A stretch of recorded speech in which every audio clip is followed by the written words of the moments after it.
Ahí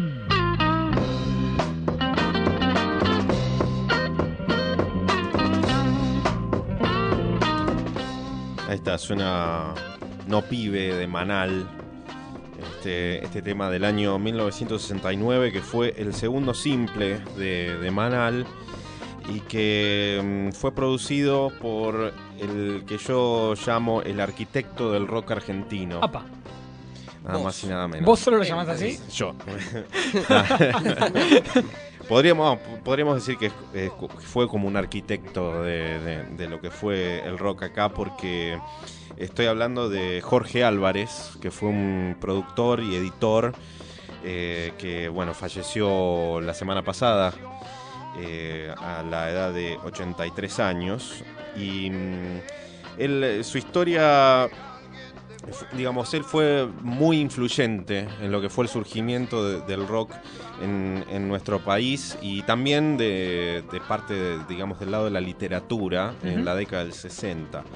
Él fundó 3 editoriales, 2 sellos discográficos, fue actor, guionista, y también continuó su carrera de productor en España durante la década de los 80. Bueno, él nació en el año 1932 acá en Buenos Aires, fue desde chico muy fanático de River y Todos los grosos. ¿viste?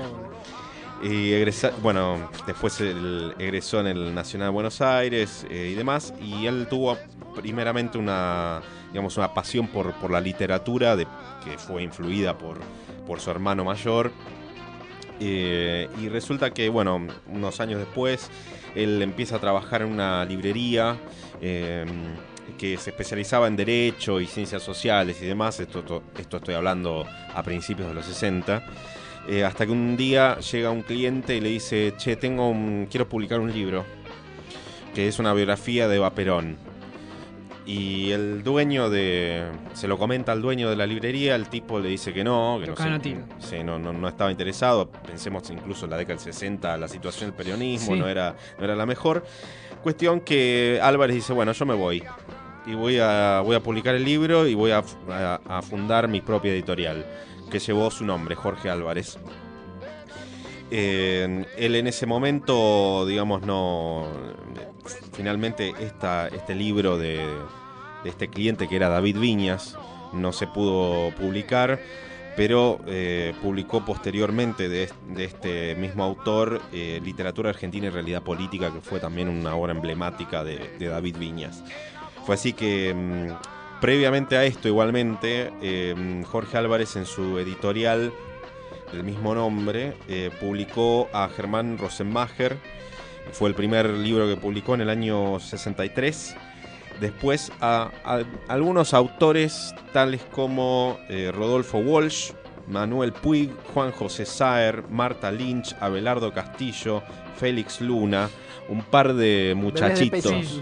Bebé de pecho. Claro, todos bebé de pecho. O sea, de Rodolfo Walsh publicó Operación Masacre y los oficios extraterrestres. De Manuel Puig, su primer libro, La traición de Rita Hayworth.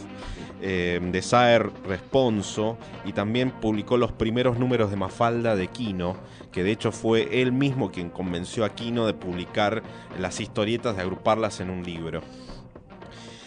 Y además también hizo algunas traducciones de libros de Sartre y de Roland Barthes, que de hecho él contaba que se encontró con Roland Barthes acá en Argentina a tomar un café y lo convenció para publicar en español El grado cero de la escritura, uno de sus tantos libros. Así nomás, se encontró con toda esta gente. Bueno, tal es así que su librería, él abrió una librería en la calle Talcahuano, ahí cerca de Tribunales, que fue toda una institución en los 60. Estaba en la calle Talcahuano, el 400. ¿Qué hay ahora, sabes? Hay otra librería. De hecho, busqué la dirección. Seguramente venderá algo de derecho, ¿no? Sí, tiene que ver, creo que son sí. todas las de Talcahuano. Sí, justamente esa haciendo cuadra. memoria. Salvo en Telequía. Pero está en Uruguay. Bueno, está en zona. No, me fijé la dirección, Claro, incluso metieron en el Street View de Google Maps, y hay otra librería hoy en día. Bien pedo. Sí. Sí, acá cabrá. Sí, qué sé yo. Cuestión que, bueno, no le fue muy bien igualmente con estas librerías porque por todas las medidas económicas, ya cuando llegando la época de Onganía, a mediados de los 60, y él empieza dice, bueno, voy a dedicarme más a lo que tiene que ver en la producción discográfica. Porque todo tiene que ver con todo. Sí, en definitiva. Es Ponele. Arte. Me gusta el arte. Cuestión que él junto a un par de personas más creó el sello Mandioca. Ajá, Que fue, digamos, su existencia fue muy corta, duró unos pocos años, pero este sello fue muy importante en lo que fue el surgimiento del rock en nuestro país. Él organizó un evento, un happening, una suerte de happening para como anunciar el lanzamiento de este sello en la Sala Polo, que posteriormente fue el Cine El Orange, ahí en la Avenida Corrientes, ahí al lado de la pizzería Guerrín. Sí. Que lo hizo el 12 de noviembre del año 1968 con la presentación de Manal, Miguel Abuelo y una cantante que era Cristina Plate. Que lo que hizo fue, bueno, era algo particular porque las bandas de rock en esa época no tocaban en teatros. Y bueno, la idea de él fue un poco desarrollar esto ahí, haciendo lo que hizo fue no dejar entrar a la gente, que esperen en la calle, y había unas azafatas, unas minas digamos con disfraz de azafata, diciendo que esperen, que ya estaba por arrancar el vuelo. Y después un buen rato, y además esto lo hizo al mediodía. Muy interesante. Sí, finalmente la gente entra y en las butacas había una matraca, unas instrucciones de lo que era lo que estaba pasando en ese momento, y toda la gente empezó a hacer el ruido con las matracas y qué sé yo, y él decía que cuando el ruido ya fue insoportable, empezó a tocar Manal y levantaron el telón muy lentamente. Entonces dice que la gente estaba totalmente sacada. Y el reaj. Claro, y sonaba Manal. Bueno, con este sello, además de Manal, que vale decir que él inventó el nombre de la banda, porque él los conoció previamente cuando ellos se llamaban Ricota en ese momento. Entonces él decía que le sonaba mucho a Cream. Y dice, no, ustedes hicieron una especie de como de brainstorming y ahí salió el nombre Manal. Bueno, editaron todos los discos de Manal, luego los simples del primer corte de Papo, de corte como solista, digamos.